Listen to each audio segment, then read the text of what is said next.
हम लोग जैन दर्शन में नए सिद्धांत का अध्ययन करेंगे। उनकी नए की जो अवधारणा है, जैन दर्शन की ज्ञान मीमांसा का एक महत्वपूर्ण पक्ष उसका नए सिद्धांत है। नए सिद्धांत वो इससे जुड़ा हुआ है कि जैन दर्शन की मूल तत्व मीमांसा अनेकांतवाद की है। अनेकांतवाद को स्यादवाद जस्टिफाई करता है और स्यादवाद में जो प्रत्येक कथन जो हमारा होता है, कोई भी कथन, वह नए कहा जाता है। तो यहाँ पर देखें तो जैन दर्शन में, जैन मत में प्रमाणों के द्वारा तत्वों, जो तत्व है, मूल तत्व है, उसका ज्ञान होता है। जैन दार्शनिक यह मानते हैं कि प्रमाण के अतिरिक्त दृष्टिकोण विशेष, जिसे वे नए कहते हैं, वे भी तत्वों के ज्ञान की पुष्टि करते हैं। यहाँ पर प्रमाण एवं नए दोनों तत्वतः अभिन्न हैं, क्योंकि इन दोनों के आधार पर किसी विषय का यथार्थ ज्ञान प्राप्त किया जाता है। किंतु दोनों में अंतर यह है कि प्रमाण से वस्तु का संपूर्ण ज्ञान होता है, तो किसी पदार्थ को उसी रूप में जानना जिस रूप में वह है, प्रमाण है। तो नए से वस्तु का आंशिक ज्ञान होता है। इसी कारण प्रमाण को सकलादेश एवं नए को विकलादेश कहा जाता है।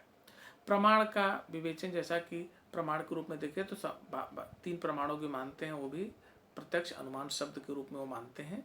लेकिन यहाँ पर हमें केवल नए की चर्चा करनी है। तो जैन दर्शन में जैसा कि हम लोग जानते हैं कि वस्तु अनंत धर्मात्मक मानी जाती है। अनंत धर्मों का ज्ञान केवल केवली को होता है। साधारण मनुष्य को वस्तु के अनंत धर्मों का ज्ञान नहीं हो सकता है, क्योंकि कर्मजन्य बंधनों के कारण उसके ज्ञान की पूर्ण अभिव्यक्ति नहीं हो पाती है। फलस्वरूप वस्तु के विषय में उसकी जानकारी सीमित या आंशिक होती है। वह वस्तु के कुछ ही धर्मों को जानता है और उसी के आधार पर उसका वर्णन करता है। जैन दर्शन वस्तु के विषय में व्यक्ति के आंशिक ज्ञान है या सापेक्ष दृष्टिकोण को ही नए कहता है। इस प्रकार नए किसी वस्तु के विषय में आंशिक दृष्टिकोण है और इस आंशिक दृष्टिकोण के आधार पर वस्तु के विषय में परामर्श जो होता है वह भी नए कहा जाता है। इस रूप में देखें तो जैन दर्शन में नए के दो अर्थ हो जाते हैं। एक वस्तु के विषय में आंशिक दृष्टिकोण, तो दूसरा आंशिक दृष्टिकोण के आधार पर वस्तु के विषय में परामर्श।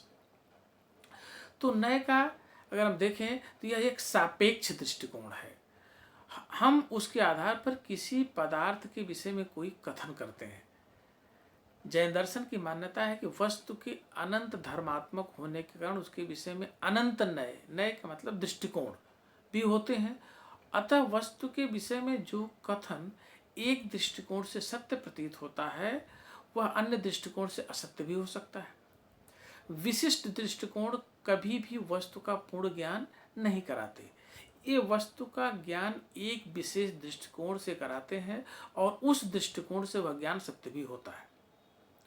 जैन दर्शन इस मौलिक सिद्धांत का प्रतिपादन करता है कि सत्य हमारे वस्तु विषयक दृष्टिकोणों के सापेक्ष होता है।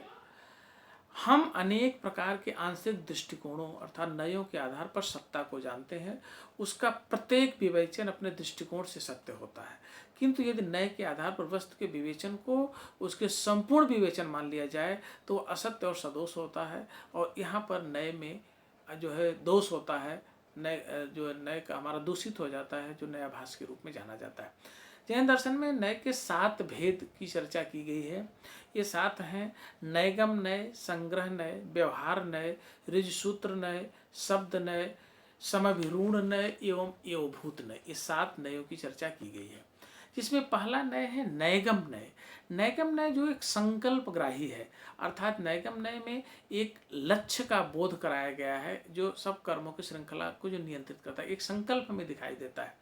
जैसे किसी व्यक्ति को हम खाद्य सामग्री के ले जाते हुए दिखाई देता है कोई व्यक्ति, तो हम पूछते हैं कहाँ जा रहे हो, तो बताता है मैं खाना बनाने जा रहा हूँ। या कोई कुल्हाड़ी लेकर के और रस्सी लेकर के व्यक्ति जा रहा हो, तुम कहें कहाँ जा रहे हो, तो लकड़ी काटने जा रहा हूँ। तो जिस तरह का एक संकल्प होता है वो हमें दिखाई देता है। तो यहाँ संकल्पग्राही है नैगम नय। नैगम नय की एक दूसरी दृष्टि है, जब हम किसी वस्तु को जातिगत एवं विशिष्ट गुणों दोनों से युक्त देखते हैं, तब भी वह नैगम नय का उदाहरण हो जाता, दृष्टांत हो जाता है। जैसे अगर हम देखें तो वह भी नैगम नय, अर्थात धर्म और धर्मी को, अंग और अंगी को, सामान्य और विशेष को, क्रिया और कारक को तथा भेद और अभेद को गौण भाव और मुख्य भाव से ग्रहण करना नैगम है। अर्थात एक को दो गुणों में है, दोनों में अगर हम देखें, धर्म धर्मी में है, सामान्य विशेष में है, तो एक को अगर हम मुख्य माने, दूसरे को गौण माने, तो यह भी नैगम नय की दृष्टि मानी जाती है। जैसे उदाहरण के लिए, जीव द्रव्य कहने से धर्मी जीव का मुख्य रूप से और ज्ञानादि धर्म का गौण रूप से ग्रहण होता है, किंतु चेतन जीव कहने से चेतना धर्म का मुख्य रूप से और जीव द्रव्य का गौण रूप से ग्रहण होता है। जैन दर्शन के अनुसार यह जो दृष्टिकोण है ये न्याय वैशेषिक का है, और ये जो न्याय वैशेषिक दर्शन का है, और यह न्याय वैशेषिक दर्शन का यह दृष्टिकोण नैगम नय का दृष्टांत है। दूसरा इनका जो संग्रह नय है, संग्रह नय में सामान्य विशिष्टताओं को स्वीकार किया जाता है। इस नय में विशेष के प्रति उपेक्षा का भाव पाया जाता है। दूसरे शब्दों में कहें तो यह ऐसी दृष्टि है जिसमें अभेद का ग्रहण होता है और भेद का निराकरण होता है। इस दृष्टि से यह स्वीकार किया जाता है कि सत्ता केवल सामान्य की है, विशेष की कोई सत्ता नहीं है। यह अद्वैत वेदांत की दृष्टि है। इसमें ब्रह्म ही एकमात्र सत्य है और समस्त भेद मिथ्या है। जैसे जहद अजहद लक्षणा में यही होता है। लक्षणा में क्या होता है कि जहद अजहद लक्षणा में हमने वेदांत में जो परंपरा है इसमें माना जाता है कि हम चेतना को ग्रहण करते हैं और अचेतन जो है उसको हम रिजेक्ट कर देते हैं। अर्थात जो सामान्य है, जो अद्वैत है, वो चेतना के आधार पर अद्वैत है। तो भौतिक पदार्थ को हम जो है गौण मान लेते हैं। मुख्य हमारा मानना क्या है, जो हमारी चेतना है। तो यह जो सामान्य का ग्रहण है वो इस रूप में है। तो यह दृष्टांत जो है अद्वैत वेदांत के दर्शन में मिलता है। तीसरा जो व्यवहार नय है, इनका अगर व्यवहार इस दृष्टि में विशेष अथवा भेद का ग्रहण किया जाता है और सामान्य अथवा अभेद की उपेक्षा की जाती है। यहाँ पर उपेक्षा जो है सामान्य की हो रही है, अर्थात उसके ठीक विपरीत पोजीशन है। यह प्रचलित एवं परंपरागत दृष्टिकोण है। इसमें वस्तु की निजी विशेषताओं पर बल दिया जाता है। इस दृष्टि की पृष्ठभूमि में यह विचार है कि केवल सामान्य से लोक व्यवहार नहीं संचालित होता। लोक व्यवहार के लिए भेद या वस्तु की विशिष्टता को स्वीकार करना आवश्यक है। जैन दर्शन के अनुसार यह दृष्टि सांख्य दर्शन की है, क्योंकि उसमें सत्व रजस एवं तमस से भिन्न प्रकृति की कोई सत्ता नहीं मानी जाती। अर्थात प्रकृति का जो इवोल्यूशन है, प्रकृति क्या त्रिगुणात्मक प्रकृति, प्रकृति की जो परिभाषा है त्रिगुण साम्यावस्था है प्रकृति। तो तीनों गुणों की साम्यावस्था प्रकृति है, लेकिन तीनों गुणों पर महत्व दिया जाता है। प्रकृति तीनों गुणों की जो अर्थात जो मॉडिफिकेशन के रूप में है, जो विशेष हैं उनका महत्व है, फिर उनसे जो चीज़ें हैं वो हमारे लिए ज़्यादा महत्वपूर्ण हो जाते हैं। अर्थात उनको जब महत्व दिया जाता है और उनके जो सामान्य स्वरूप को महत्व न देकर के विशिष्ट स्वरूप को महत्व दिया जाता है, तो यहाँ ये दृष्टि हमारी आ जाती है। तो जैन दर्शन के अनुसार ये दिखाते हैं कि जो है लोक व्यवहार के लिए भेद या वस्तु की विशिष्टता को स्वीकार करना आवश्यक है। सांख्य की दृष्टि ये मानी जाती है। चार्वाक दर्शन में भी द्रव्य को अनेक मानकर उसके भेद को ही स्वीकार किया जाता है, क्योंकि लोक व्यवहार इसी दृष्टि से संचालित होता है, अतः इसे व्यवहार नहीं कहते हैं। अर्थात सांख्य योग एवं चार्वाक की जो दृष्टि है वो निश्चित रूप से इनके अनुसार ये व्यवहार नहीं किए। इसके बाद चौथा जो नय इनका है ऋज सूत्र नय है। इस दृष्टि में पदार्थ की वर्तमान कालीन अवस्था का विचार किया जाता है। इसमें सब प्रकार के नैरंतर्य को भुला दिया जाता है। फलस्वरूप वस्तु के स्वरूप निर्धारण में उसके भूत एवं भविष्य रूपों का कोई महत्व नहीं दिया जाता है। इसमें वस्तु के उसी स्वरूप को स्वीकार किया जाता है जैसी वह वर्तमान क्षण में है। ये जैसा कि बौद्ध दर्शन अपने क्षणिकवादी सिद्धांत के आधार पर केवल वर्तमान की सत्ता को मानता है, क्योंकि हर वस्तु हर क्षण बदल रही है। तो जो नित्य है वही मात्र जो वर्तमान अवस्था जिसकी है केवल वही से, अर्थात कुछ भी नित्य नहीं है। यहाँ पर सब कुछ परिवर्तनशील है। परिवर्तनशीलता में जो वर्तमान पोजीशन वर्तमान स्थिति है वही मात्र सत्य है।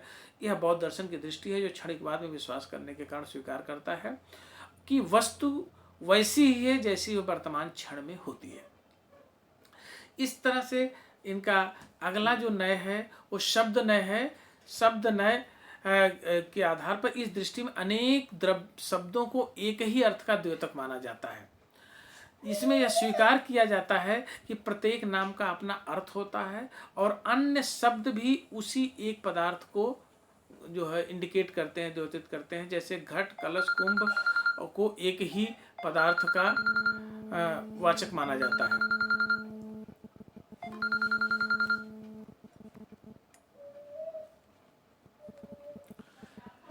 इस रूप में शब्द नय के अलावा समभिरूढ़ नय, इस दृष्टि में पदों में उनके धात्वर्य के आधार पर भेद किया जाता है। यह इस बात पर बल देता है कि व्युत्पत्ति के आधार पर एकार्थक पदों के भी अलग अलग अर्थ होते हैं। इसके अनुसार न तो कोई कई शब्दों का एक वाच्यार्थ होता है, न ही एक शब्द का अनेक अर्थ होता है। जैसे इंद्र, शक्र, पुरंदर, इन तीनों शब्दों पर विचार किया जाए यदि, तो यद्यपि नय की दृष्टि से तीनों पद एक ही अर्थ के वाचक हैं, किंतु व्युत्पत्ति के आधार पर अगर हम देखें तो इसका भिन्न भिन्न अर्थ प्राप्त होता है। इन तीनों पदों का व्युत्पत्ति मूलक अर्थ क्रमशः जो शोभित है वह इंद्र है, जो शक्तिशाली है वह शक्र है, जो नगर आदि का विध्वंस करे वह पुरंदर है। इसी प्रकार पंकज को परंपराया कमल का पर्यायवाची माना जाता है, किंतु व्युत्पत्ति के आधार पर इसका अर्थ है जो कीचड़ से उत्पन्न हो। इस प्रकार यह शब्द व्युत्पत्ति के आधार पर कमल का अर्थ नहीं देता।